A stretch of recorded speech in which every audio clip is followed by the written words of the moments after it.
Í öðru sæti á þessu meti Þórdís Eva Steinsdóttir úr FH. Og Íslandsmeistari með stendur á 1,67 Þóra Rós Sigurðardóttir úr UMSS. Til hamingju stúlkur. Glæsilegur árangur.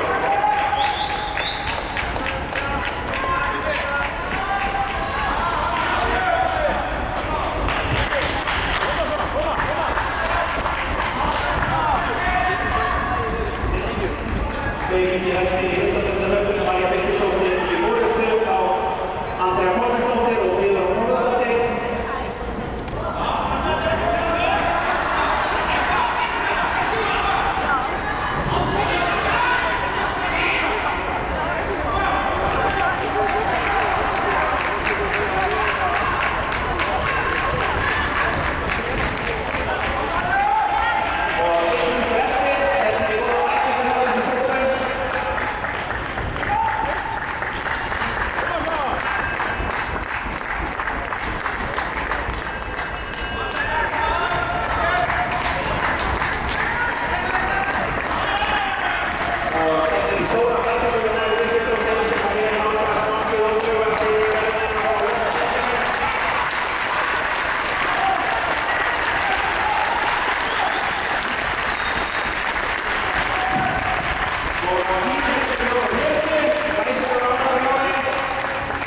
Andrea Kolbeinsdóttir kom með á þessu tíma og